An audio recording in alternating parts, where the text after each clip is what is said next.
यहाँ जितने भी लोग बैठे हैं सभी कर्मचारी हाथ उठाओ। झूठ नहीं बोलना, सब कर्मचारी है कि नहीं और कर्मचारियों की बीवी है कि नहीं, हाथ उठाओ। सच है, ये बात सच है कि नहीं? अब हाथ रख दो नीचे, अब बैठ आराम से। एक सवाल है मेरा आपसे, ऐसा नहीं होना चाहिए, लेकिन आपको शायद मालूम नहीं है कि गवर्नमेंट का एक सर्कुलर निकला है। अगर आप गुजर भी जाए, आपकी मृत्यु भी हो जाए, तो ये गवर्नमेंट अब आपके बच्चों को नौकरी नहीं देगी।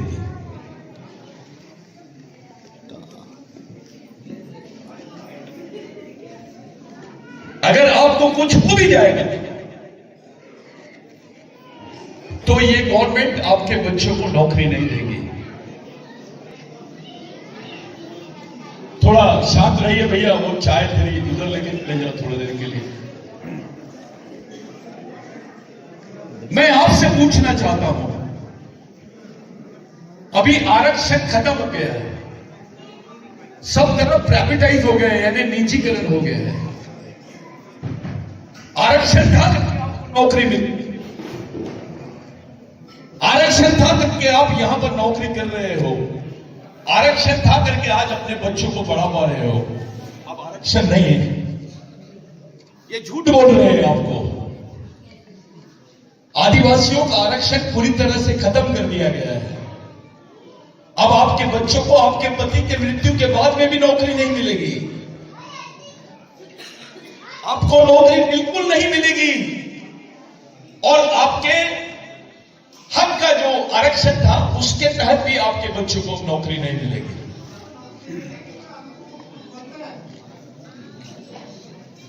अगर आपके बच्चे पढ़े लिखे रहेंगे, अच्छे शिक्षित रहेंगे, आप पूरी मेहनत से आपके बच्चों को पढ़ाएंगे और उसको नौकरी नहीं मिलेगी तो कैसे लगेगा आपको, ये पूछना चाहता हूं। आप लोग क्या व्यवस्था की है आपके बच्चे की कि अगर उसको नौकरी नहीं मिली तो वो क्या करेगा? आपने क्या सोचा है? आपके पास प्लानिंग है?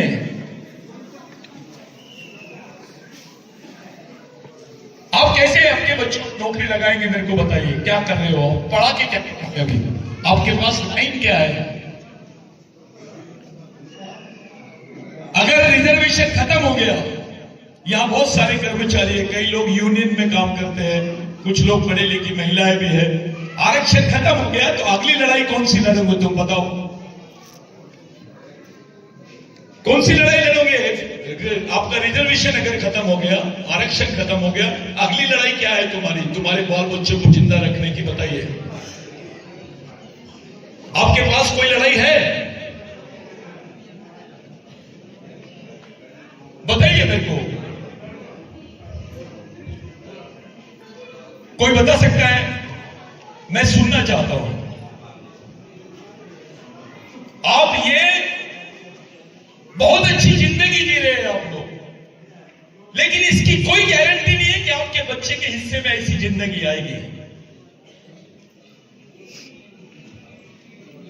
ये बहुत अच्छी लाइफ जी रहे हैं आप बहुत खुशकिस्मत है। ये आखिरी जनरेशन है आदिवासियों की जिसको आरक्षण का लाभ मिल गया है। ये ऐसी जनरेशन है जिसको आरक्षण की वजह से नौकरियां मिल गई है, उनके बाल बच्चों के रहने का, खाने का जुगाड़ हो गया है। आपके बच्चों का क्या होगा? इसके बारे में क्या सोच रहे हैं आप? क्योंकि आप समाज का आरक्षण लेके अधिकारी बने, कर्मचारी बने। ये जो ऑर्डिनेंस फैक्ट्री है, इस ऑर्डिनेंस फैक्ट्री में एक भी कर्मचारी, सभी कर्मचारी बैठे हैं। पूरा समाज आपकी तरफ एक उम्मीद से देख रहा है कि ये पढ़े लिखे लोग हैं, इन्होंने कुछ समाज के नाम पर हासिल कर लिया है, ये समाज के लिए कुछ करेंगे। आप लोग क्या करेंगे आपके समाज के लोगों के लिए? एक छोटा सा मैं उदाहरण देना चाहता हूं। अकेले मध्य प्रदेश से 50,000 आदिवासी महिलाएं और लड़कियां गायब हो गई है। सच है? आप हाथ उठाइए सर, खड़े हो जाइए आप। सही है, सही क्या है। नाम है आपका? सही है, क्या जी? जोरदार तालियां बजाओ। सही है, सही है, सही है। हाँ, कि उनको मालूम है, मैं जानता हूँ, मुझे मालूम है। सही है। एक उच्च वर्गीय लड़की दिल्ली में अगर उसके साथ कुछ हो जाए तो पूरा देश में आग लग जाती है। 50,000 लड़कियां गायब है, उस पर कोई बात नहीं कर रहा है।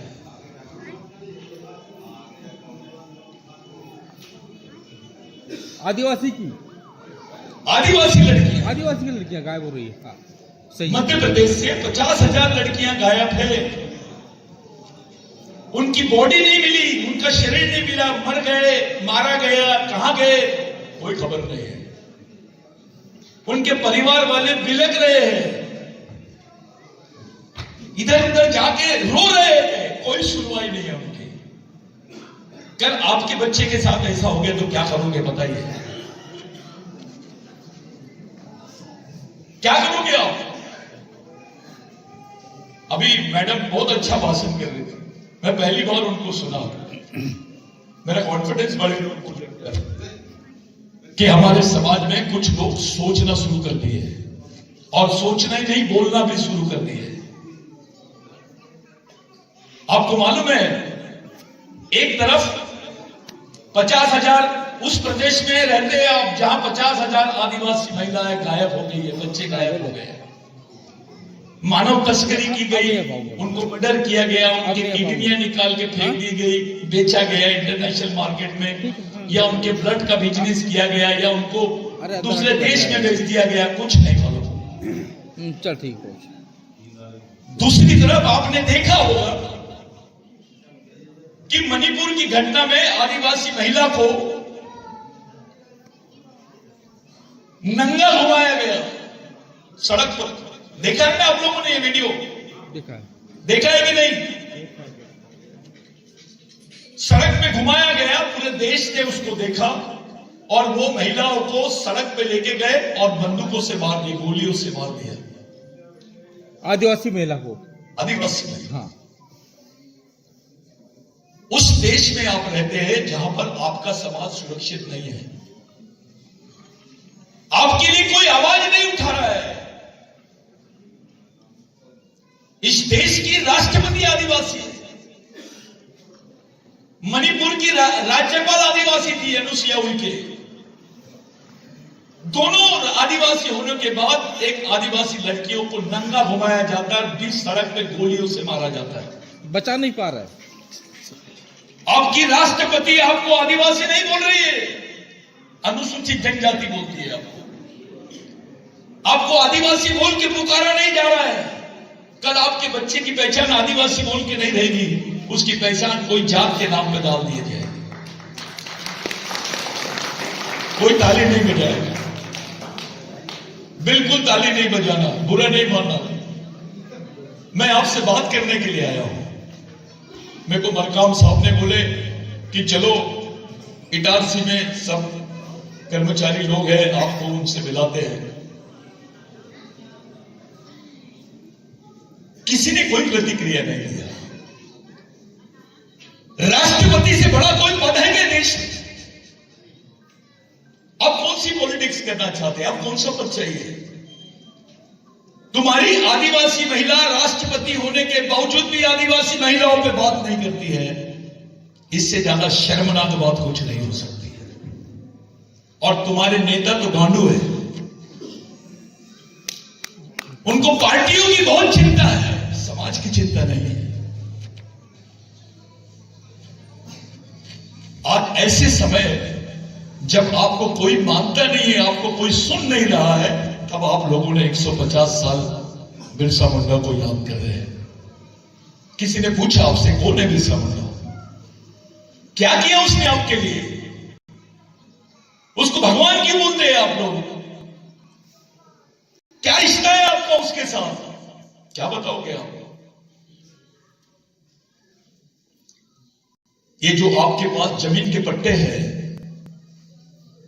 आज जो आप अपने डॉक्यूमेंट में लिखते हैं, हमारे महाराष्ट्र में उसको 7/12 बोलते हैं, आपके यहां पर पट्टे बोलते हैं उसको, उस पे आपकी मालकी लिखी रहती है, खसरा।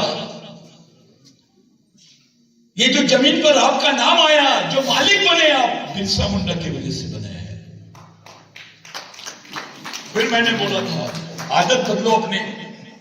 यह बात करने के लिए बैठे हैं, सुनने के लिए नहीं, समझने के लिए बैठे हैं।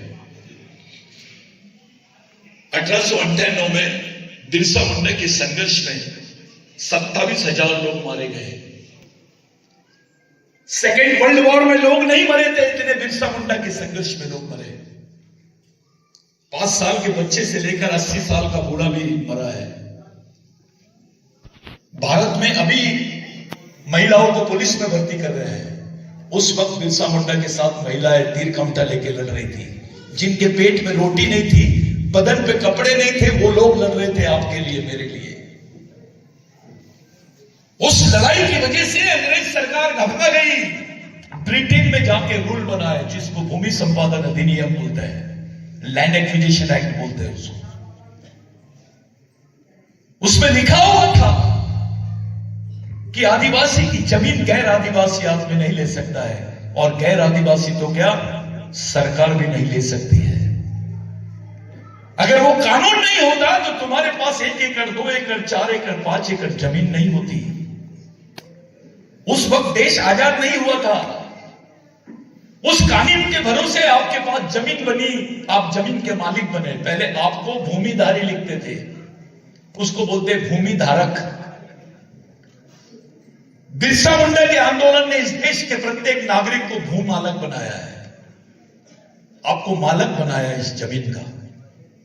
वो है भगवान बिरसा मुंडा। मैं आपसे पूछना चाहता हूं, जब आरक्षण नहीं था, नौकरियां नहीं थी, तो जिंदा रहने का साधन क्या था? जमीन। इस जमीन ने जिंदा रखी है आपको। ये जमीन नहीं होती तो आप जिंदा भी नहीं रहते इस देश में। साथियों, छोटी सी बात पूछता हूं मैं आपसे। मेरी मां बहनें, पढ़े लिखे लोग हैं, सब लोग हैं। वो जो बोल रही थी, बिलक बिलक के बात कर रही थी मरकाव मैडम, उसका दर्द समझ रहा था मैं। वो आपको बोल रही थी कि भाई आप पहचानो अपनी संस्कृति को, अपनी सभ्यता को पहचानो।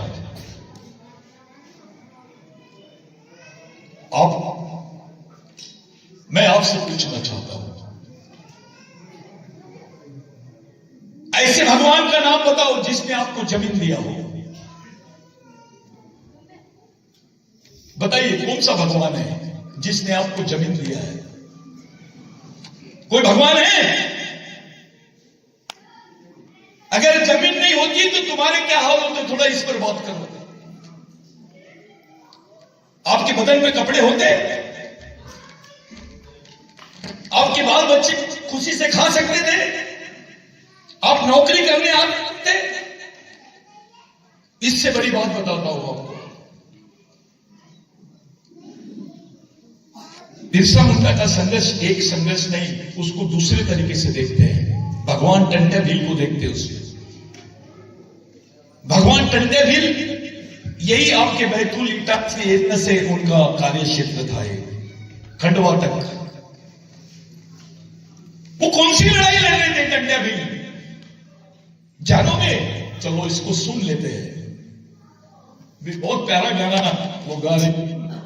मुझे ऐसा लगा कि इनको बैकिंग होना चाहिए, इनके पीछे सपोर्ट होना चाहिए। वो अकेले ही तुमको नाचने गाने में तुम्हारा एंटरटेनमेंट कर। वो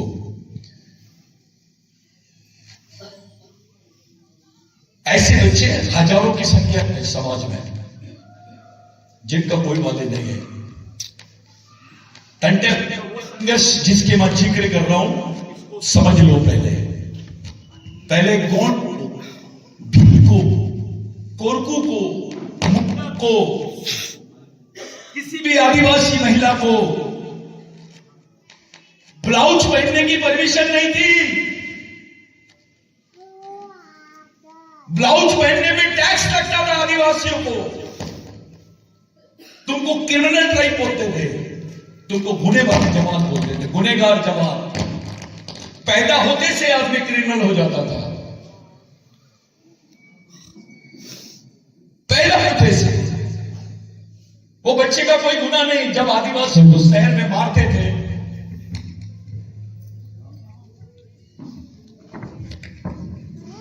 आदिवासियों को जब शहर में मारते थे, उनका मर्डर भी कर देते थे, तो उनकी मर्डर को मर्डर नहीं बोलते थे, उसकी कोई एफआईआर नहीं होती थी। तुमको मार भी दिए तो एफआईआर नहीं होना, ऐसा कानून विश्व में किसी समाज के साथ में नहीं था जो आदिवासियों के साथ में था। हमारी मां बहनों को ब्लाउज पहनने के लिए टैक्स लगता था, टैक्स।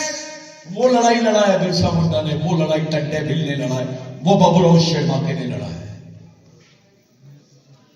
एक सवाल और, बड़ी बड़ी हाकते हैं लोग, तुमको देश का राष्ट्रभक्त होने का तुम्हारे सामने बड़ा बड़ा बखान करते हैं।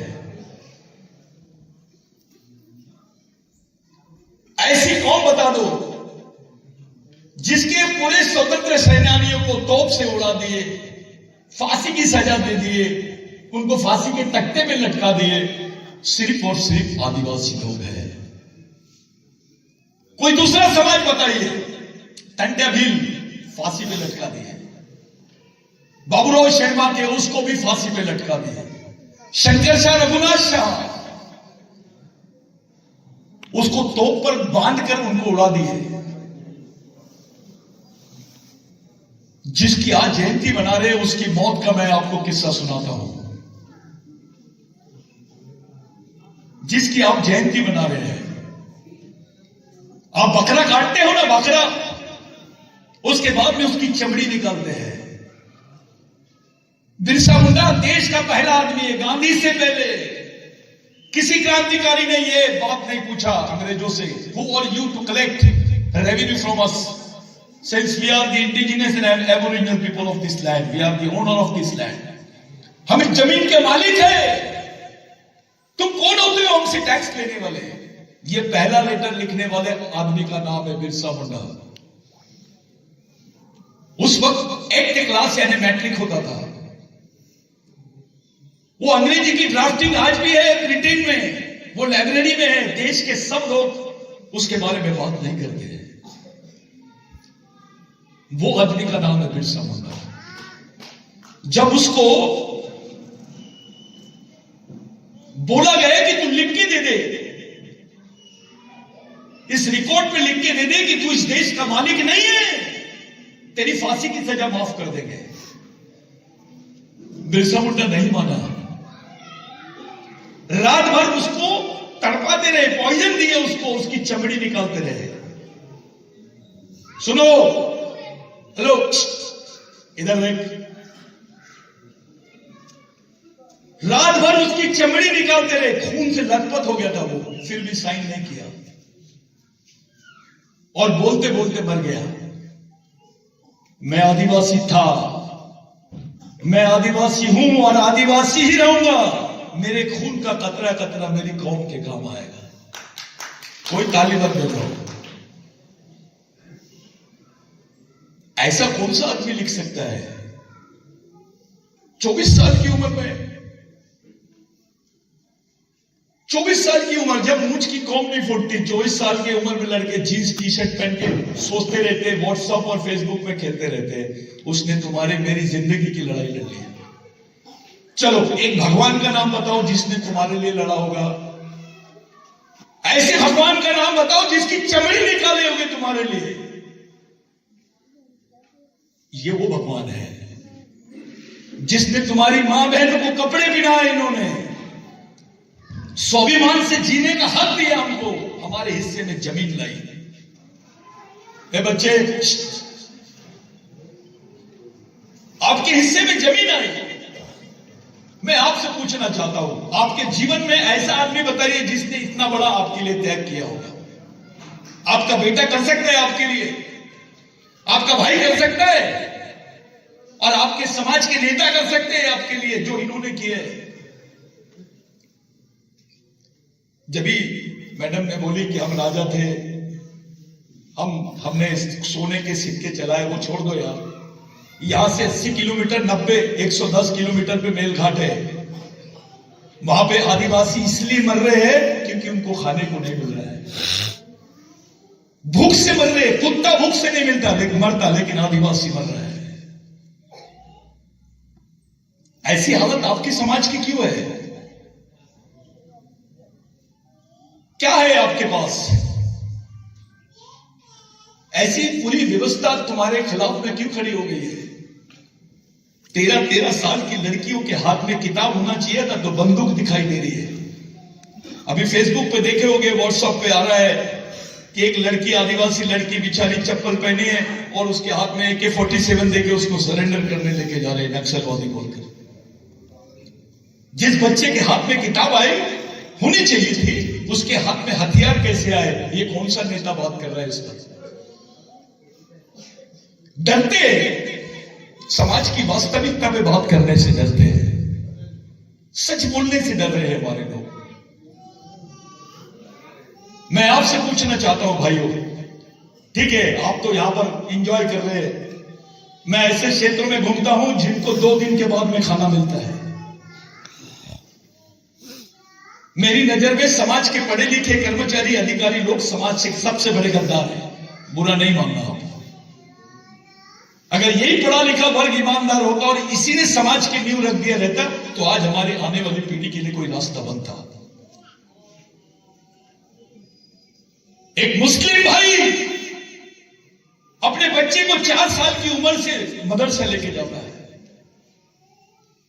उसके हाथ में कुरान शरीफ देता है और उसको बोलता है बेटा ये तेरे जीने और मरने का रास्ता है।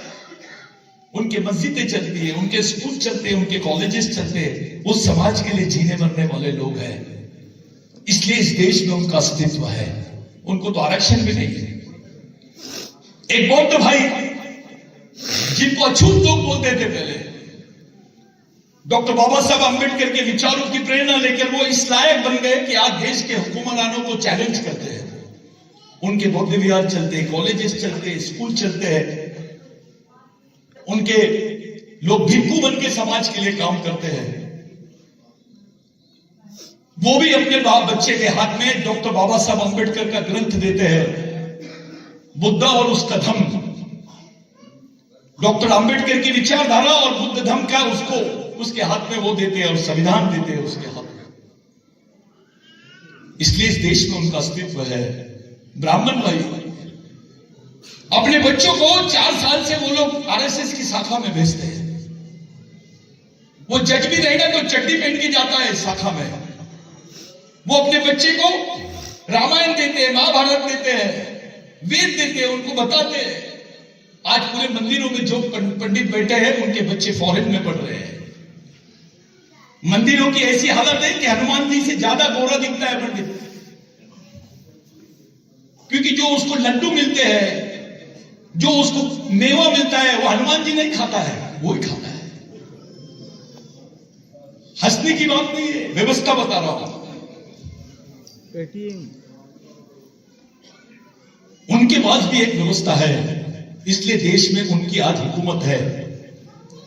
आपके बच्चे ने आपसे पूछा, देखिए ये यहां जितनी महिलाएं हैं, मेरी बहनें हैं, मेरे भाई लोग हैं, मैं इनसे पूछना चाहता हूं।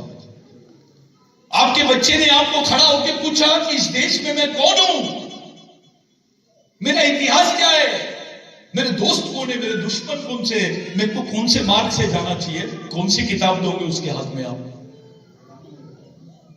कौन सी किताब है उसके पास? क्या है, आप क्या दोगे? चलो बताइए। अरे ये समाज की ऐसी हालत हो गई है कि ये अपने समाज के आने वाली पीढ़ी को मार्गदर्शन करने लायक नहीं रहा। अरे खाना तो बच्चे को बकरी भी पिला देती है, गाय भी दूध देती है। इंसान और जानवर में एक ही फर्क है, इंसान सोच सकता है, जानवर सोच नहीं सकता। कौन से विचार दे रहे हैं आप अपने बच्चों को? चलो बताइए, क्या दे रहे हो आप? बच्चा आपका रहेगा लेकिन सुनेगा शर्मा जी की, बच्चा आपका रहेगा सुनेगा तिवारी जी की। कुत्ते जैसी हालत हो जाएगी आपके बच्चों की। कैसा लगेगा आपको? आपके बच्चे के साथ जब छल होगा, उसके साथ शोषण होगा, आपकी मां बहनों को सड़क पे खड़े नहीं रहने देंगे लोग। मध्य प्रदेश में एक घर छोड़ के दूसरे दूसरा घर आदिवासियों का मजदूर है। सच है। और आदिवासी की रोज की इनकम कितनी है मध्य प्रदेश गवर्नमेंट में? आखिरी आदिवासी आदमी की इनकम कितनी है? ₹1.80। अबे ₹1.80 में कैडबरी की चॉकलेट नहीं आती, वो रोटी कैसे खाएगा? आपके नेता बात नहीं करते, ये विषय भी उनका। राम जी का चल रहा है तो श्याम जी का चल रहा है कि काम जी का चल रहा है? मैं आपसे पूछना चाहता हूं, आपका बच्चा आपसे पूछे मैं कौन हूं, मेरे को कौन से रास्ते से जाना है, मेरी संस्कृति क्या है, मेरा इतिहास क्या है, क्या दोगे उसके हाथ में? बताइए तो सही। क्यों आपके बच्चे ने यह सवाल पूछना नहीं चाहिए क्या आपसे? सब लोग अपने अपने बच्चों को समझा रहे हैं अपना इतिहास, आप अपने बच्चे को क्या बता रहे हैं? आसाराम बाबू, रामदेव बाबा, अबे रामदेव बाबा को बोलो आदिवासी महिला जैसा अपने बच्चे को पीठ पे बांध के वो 6 फीट का गड्ढा खोद देती है, तो भी उसको 2 वक्त की रोटी बराबर नहीं मिलती है। रामदेव बाबा जिस दिन ये काम करेगा तो कामदेव बाबा बन जाएगा। ये हालत है आपके समाज की, और उस हालत में हमारे लोग सिर्फ नाचने गाना चाहिए, बस नाचना भी चाहिए, लेकिन सोचना भी चाहिए। कौन सोचेगा? पढ़े लिखे लोग तो आप है, पेट तो आपका भरा है, आप उठे भी हो तो आपको मालूम है इस महीने में मेरे को पेमेंट मिलेगी। लेकिन आदिवासी तो ऐसे है कि काम मिलेगा क्या, इस पर बात कर रहे हो। आज काम ही नहीं रहेगा तो क्या करेंगे? एक मैं अच्छी रिपोर्ट बताता हूं आपको। आदिवासियों के पास काम नहीं है, खाने को नहीं है, काम नहीं है करके अपना खून बेच रहे हैं वो लोग। खून 800 रुपए में अपना खून बेचते हैं और महीने भर का राशन लाते हैं। डॉक्टर बोलता है खाना खाएगा तो खून बनेगा। क्या बोलता है डॉक्टर? खाना खाएगा तो खून बनेगा। लेकिन सरकार बोलती है आदिवासियों को खाना होना तो खून देना पड़ेगा। ऐसी हालत आपके भाई लोगों की है। क्या सोच रहे हैं आप उसके बारे में? मेरे को यकीन है आपको शायद मालूम नहीं होगी ये बात। आप लोगों ने कभी इंटरेस्ट ही नहीं लिया होगा इसमें। आप अपनी गृहस्थी में खुश हैं। अरे ये मंदिर जाना छोड़ो, एक बार अपने आदिवासियों के एरिया में घूम के तो आओ, अपने लोगों का दर्द तो देख लो, क्या कौन सी कंडीशन में जी रहे हो। यहां कुत्ता भूख से नहीं मरता है, आदिवासी बच्चा भूख से मरता है। इससे ज्यादा दर्दनाक बातें कुछ नहीं हो सकती है। जिंदा रहने के लिए खून बेचना पड़ता है आपको। उस बिरसा मुंडा को आप लोग आज याद कर रहे हैं साथियों। डॉक्टर बाबा साहब आंबेडकर और महात्मा गांधी जी, ये 2 महापुरुष इस देश के सबसे बड़े महापुरुष हैं। लेकिन ये दोनों महापुरुषों ने बिरसा मुंडा से प्रेरणा ली। यह इतिहास को दबाया गया। डॉक्टर बाबा साहब आंबेडकर महाराष्ट्र की भंडारा से इलेक्शन हार गए थे। वो डॉक्टर बाबा साहब आंबेडकर पहली बार पश्चिम बंगाल से जीत के गए, और वो पश्चिम बंगाल में जिन्होंने डॉक्टर बाबा साहब आंबेडकर को जिताया, वो बिरसा मुंडा को मानने वाले, उसके विचारों पे चलने वाले लोग थे। डॉक्टर बाबा साहब आंबेडकर पश्चिम बंगाल से जीते, संविधान सभा के अध्यक्ष बने और उनको भारत का संविधान बनाने का मौका मिला। अगर बिरसा मुंडा का आंदोलन नहीं होता तो बाबा साहब संविधान नहीं लिखते तो आपके हिस्से में अधिकार नहीं आते, ये नौकरी नहीं होती। महात्मा गांधी जी, उनका नाम था मोहनदास करमचंद गांधी। ब्रिटेन से आए थे, कांग्रेस का पहला अधिवेशन था। वो अधिवेशन में आदिवासियों ने लिख के रखा था वहां से, महामानव, क्रांति सूर्य, धरती आबा भगवान बिरसा मुंडा। गांधी जी ने वो गेट देखा, एक आदिवासी को बुलाया, लंगोटी वाले को पूछा ये कितने लोगों के नाम है। वो आदिवासी खड़ा हुआ और बोलता है गांधी जी एक ही आदमी का नाम है, गांधी जी ने पूछा ये कितने साल जिया, तो उसने बताया 24 साल। ये क्या चाहते थे, तो उसने अपनी भाषा में बताया, मोड़ा गाज बोल माउस, हमारे गोंडी में बोलते हैं उसको मावा नाटे मावा राज, हमारे गांव में हमारा राज। जब ये गांधी को पता चला कि ये विचारधारा तो देश को आजादी दिला सकती है, गांधी जी ने कोट टाई उतारा, बिरसा मुंडा की जैसी लंगोटी पहना और इस देश में भारत छोड़ो आंदोलन की नींव रखी। अगर गांधी जी इस देश के राष्ट्रपिता है तो बिरसा मुंडा तो आजा होना चाहिए, क्योंकि वो आदिवासी है, उस पर कोई बात नहीं करता। आपके इतिहास को आप तक पहुंचने नहीं दिया गया। मेरे को यकीन है 150 साल के बाद में आप लोग सुन रहे होंगे बिरसा मुंडा क्या है।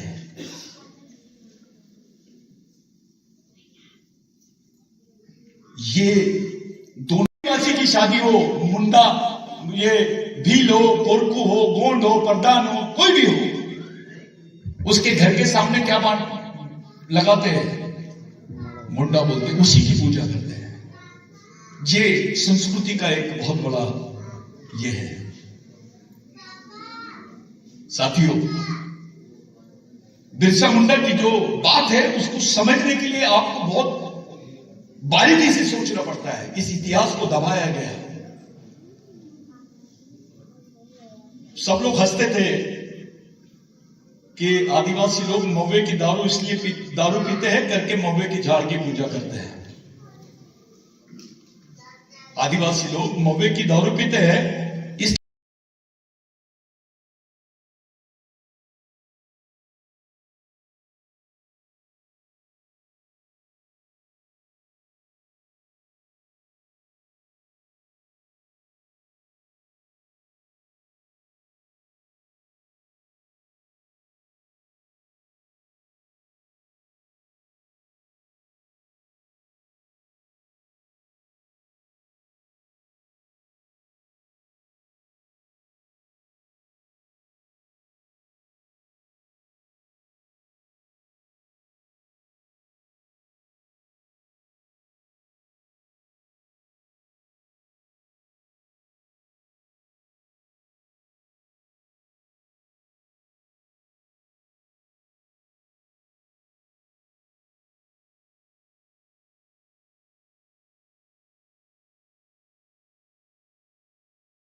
उस आंदोलन को पैसा दे रहे हैं जो तुम्हारे समाज को निस्त नाबूद और खत्म करने में लगे हुए हैं।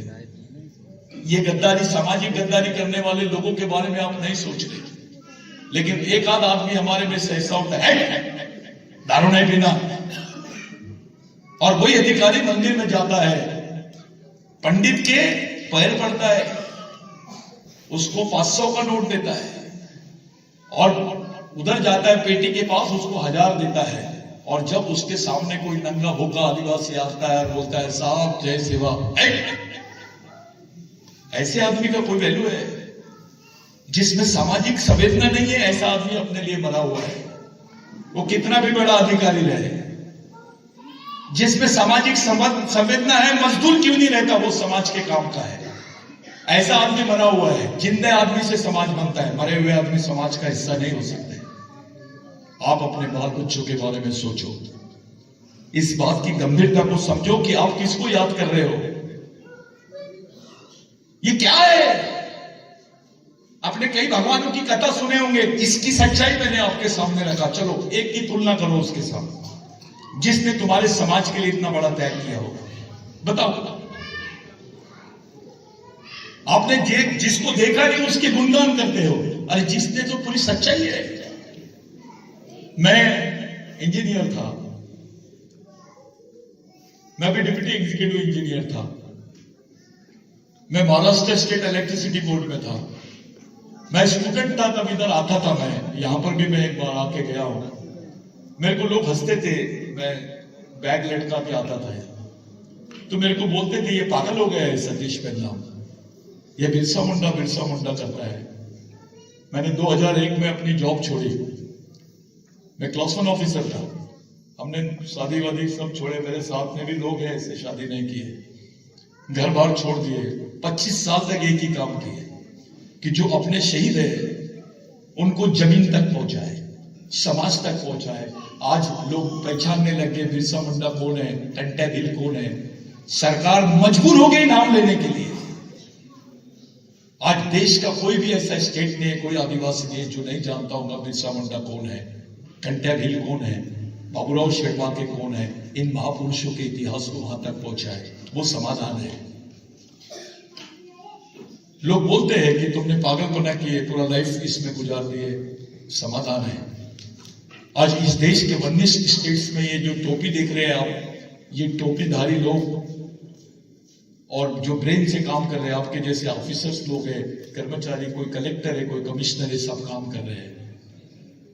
इतना ही नहीं, पाकिस्तान के भी आदिवासी इस मिशन को मानते हैं, बांग्लादेश के भी आदिवासी मानते हैं, ऑस्ट्रेलिया के भी आदिवासी मानते हैं, अमेरिका के भी आदिवासी मानते हैं। वहां पर भी टंटा भिल और बिरसा मुंडा का नाम पहुंच गया है। साथियों, अभी अंतरराष्ट्रीय संविधान पे भी बात कर रहे हैं। ये लोग चाहते नहीं है कि तुमको अंतरराष्ट्रीय संविधान में स्थान मिले। अभी तो संविधान है, आने वाले समय में दुनिया छोटी होती चली जा रही है, वो अंतरराष्ट्रीय संविधान का पावर रहेगा। भारत सरकार बोल रही है, सुप्रीम कोर्ट ने बोला कि आदिवासी इस देश का मालिक है। 2010 में हम लोग वो लड़ाई लड़े नंदाबाई भील की केस की। हमारे बीच में जादव दादा है, मरकाम साहब है, ये फैमिली पूरी डेडिकेटेड है। ये सुपर क्लास 1 ऑफिसर थे मध्य प्रदेश गवर्नमेंट, जो पागल जैसे दीवाने जैसे घूमते हैं समाज के लिए। ये लड़के बेटे तुम्हारे सामने, इन्होंने पूरा लाइफ छोड़ दिया। ऐसे कई लोग हैं जो भूखे प्यासे रह के काम करते हैं। उस लड़ाई का आज ये परिणाम हुआ कि गवर्नमेंट सोचने लग गई है आपके बारे में। सुप्रीम कोर्ट बोलता है देश का आदिवासी देश का मूल मालिक है और उसका सम्मान होना चाहिए, उसको उसके अधिकार मिलना चाहिए। हाईकोर्ट बोलता है भगवान राम यहां पैदा हुए, सबने मान लिए, भगवान राम का मंदिर बन गया। लेकिन सुप्रीम कोर्ट बोलने के बाद भी आदिवासियों को उसके अधिकार नहीं मिले। ये हाईकोर्ट कोर्ट का न्याय का जो जजमेंट है वो भगवान राम को लागू होता है, आदिवासियों को नहीं होता क्या? आप लोग सोचो। और भारत सरकार बोलती है संयुक्त राष्ट्र संघ में कि भारत में आदिवासी नहीं रहते हैं, भारत में जनजाति के लोग रहते हैं, आदिवासी नहीं रहते हैं। उसका दूसरा मतलब यह होता है साथियों, आदिवासी भारत के नागरिक नहीं है। वो आपकी नागरिकता को भी चैलेंज कर देते हैं। आपके बच्चे का क्या होगा जब उसको इस देश का नागरिक नहीं मानेंगे तो? चलो बताओ, कौन बताएगा? जब आपके बच्चों को इस देश का नागरिक नहीं मानेंगे तब आप लोग क्या करोगे? थोड़ा बताइए, कौन सी लड़ाई लड़ोगे तुम? ये जो जनरेशन है अपनी, इनका कोई वाली नहीं है। ये बच्चों को कोई लड़की को अगर नंगा भी कर देंगे मध्य प्रदेश में तो तुम्हारे पास ताकत नहीं है कि तुम उसका खुल के विरोध कर सको। संगठन ही नहीं है तुम्हारे पास, एकता नहीं है, विचार नहीं है। इस समाज को चलाने वाले लोग कौन है? समाज का चालक, पालक और मालक कौन है? किसी ने पूछा? एक गाड़ी होती है, उसका भी चालक होता है, मालक होता है और पालक होता है। आपके समाज का चालक, पालक, मालक कौन है? कोई पूछा तो क्या जवाब दोगे? बताइए।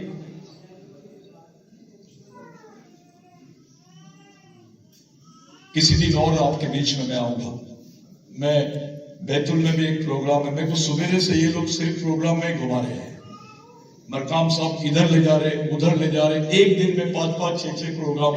मैंने सोचा था कि मरकाम साहब को हमने प्रोग्राम नहीं दिए, नाराज नहीं होना चाहिए। पूरा 15 नवंबर बैतूल में गुजारूंगा मैं। मेरी किस्मत अच्छी है कि मैं आप लोगों के बीच में आया। इसी बहाने मेरे को आपसे मिलने का मौका मिला, मेरी बात आपके सामने रखने का मौका मिला। मैं सैल्यूट करता हूं आप लोगों को कि आपने एक बहुत अच्छा प्रोग्राम किया, लेकिन कार्यक्रम से कुछ नहीं होगा। आगे क्या करोगे इस पे बात करो। आगे क्या करना है इस पे बात करो। कैसे करोगे उस पे बात करो। अपने ब्रेन को तैयार करो साथियों। ऊपर वाले ने 2 रोटी तुमको, फड़ा पेन की मेहरबानी से 2 रोटी का जुगाड़ तो हो गया, लेकिन आपके जैसे भाई जो है आपके भूखे पड़े हैं, उनकी हालत देखकर उनके लिए क्या रास्ता बना सकते हो, उस पर भी बात होनी चाहिए। मैं ये अपेक्षा लेके आपके बीच में आया था कि आप समाज के पढ़े लिखे लोग हैं, जिम्मेदार परिवार के लोग हैं। मैं अपनी बात आपके सामने रखूंगा और उस पर आप लोग विचार करेंगे। इतना अच्छा मार्मिक बात बोली मरकाम मैडम ने। मैं बहुत थोड़े देर के लिए सेंटिमेंटल हो गया कि कम से कम ये बोल तो रही है। मैं जब भी गया उनके घर में सिर्फ चाय पिया, नाश्ता किया, ये लोग अच्छा खिलाते पिलाते चले जाता हूं मैं, लेकिन मेरे को नहीं मालूम था कि ये लोग इतने अच्छे से अपनी बात रख सकते हैं। मैं आप तमाम लोगों का धन्यवाद देना चाहता हूं। ये जो गाना गा रही है, मैं उसको भी रिक्वेस्ट करता हूं, तेरी आवाज बहुत अच्छी है, लेकिन क्रांतिकारी गाने गाओ।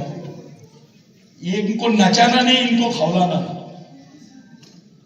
नचा देंगे तो ये नाच के फ्री हो जाएंगे, इनको फ्री नहीं, इनके अंदर का जो ब्लड है, आदिवासी ब्लड है, वो खौलना चाहिए। उस पर बात करनी पड़ेगी दिन, और ये जवाबदारी है तुम्हारी। मैं जिन कर्मचारियों ने ये कार्यक्रम किए, मैं उनको भी सैल्यूट करता हूं और आप लोगों से विनती करता हूं कि जिस महापुरुष को हम लोग याद कर रहे हैं, जिन क्रांतिकारियों को हम लोग याद कर रहे हैं, हम 2 मिनट के लिए उनको आदरांजलि देंगे। शहीद मरता नहीं है, वो जिंदा है हमारे बीच में। उनको श्रद्धांजलि नहीं, आदरांजलि देंगे। आप लोग 2 मिनट अपने अपनी जगह पे सब लोग खड़े हो जाएंगे और आज के बाद चाहिए समाज को मालूम होना चाहिए कि उसके चालक, पालक और मालक यानी God, GOD God, G for guardian, O for owner, D for driver. इस समाज के चालक, मालक और पालक यही रहते हैं, ऐसा सबको मालूम होना चाहिए। इस ऑर्डिनेंस फैक्ट्री से एक मूवमेंट खड़ी होना चाहिए समाज में, एक आंदोलन खड़ा होना चाहिए समाज में, एक सामाजिक मिशन खड़ा होना चाहिए। मैं ऐसी अपेक्षा रखता हूं हम सब लोग मिलकर हमारे आराध्य बड़ा पेन, बड़ा देव नहीं, क्या बोला मैं, याद है, फड़ा पेन, फड़ा यानी बड़ी, फड़ोल यानी बचपने से नहीं, हजारों साल से यही सुनते हुए आ रहे हैं, फड़ा पेन, फड़ोल पेन नहीं सुने। शंकर भगवान को बोलते हैं फड़ा पेन, फड़ोल देव, बड़ा देव। शंकर भगवान की मां को मानता है आदिवासी आदमी, शंकर भगवान तो उसका बेटा है, उसकी मां को मानने वाला है, और उसकी मां के बारे में किसी को कुछ नहीं मालूम। कोई ग्रंथों में नहीं मिलेगा आपको, कोई पंडित नहीं बताएगा। आदिवासी संस्कृति बहुत बड़ी है, बहुत गहरी है। आप अभिमान करो, पूरे विश्व के वैज्ञानिक बोल रहे हैं कि जल, जमीन, जंगल, बिगर जल के आदमी जी सकता क्या? बिगर जंगल नहीं रहेंगे तो तुमको वायु मिलेगी क्या? ऑक्सीजन मिलेगा? नहीं मिलेगा। जमीन नहीं रहेगी तो जी सकोगे क्या? तो ये जो जल जमीन जंगल बचाने का जो काम है, ये आदिवासी व्यक्ति और आदिवासी संस्कृति ही कर सकती है, ऐसा विश्व के वैज्ञानिक मान रहे हैं। उस संस्कृति को विश्व के वैज्ञानिक मान रहे हैं, आप क्यों नहीं मान रहे? आप उनसे बड़े साइंटिस्ट है क्या? साथियों, बाबा साहब ने बिरसा मुंडा से प्रेरणा लिया, गांधी जी ने बिरसा मुंडा से प्रेरणा लिया। मैं चाहता हूं पूरा आदिवासी समाज बिरसा मुंडा से प्रेरणा लेना चाहिए। उन तमाम लोगों को याद करके आज के बाद शुद्ध सामाजिक ईमानदारी और समझदारी के साथ आप लोग जिएंगे, एकजुट रहेंगे, आपस में झगड़ा नहीं करेंगे, मिलकर समाज की बातें करेंगे, अपने ऐसी छोटी छोटी मीटिंगें करेंगे। कर्मचारी और बाकी लोगों से मेरी विनती है, किसी दिन समय मिलेगा तो आपका एक कैडर क्लास, एक अपनी जो कैडर कैंप होते हैं वो, उसमें मरकाम जी और बाकी लोगों की सहायता से आप लोग दादा सब लोग करो। हम 2 मिनट के लिए उस महान हस्ती के लिए 2 मिनट का मौन धारण करेंगे, नीचे मुट्ठी डाल के आप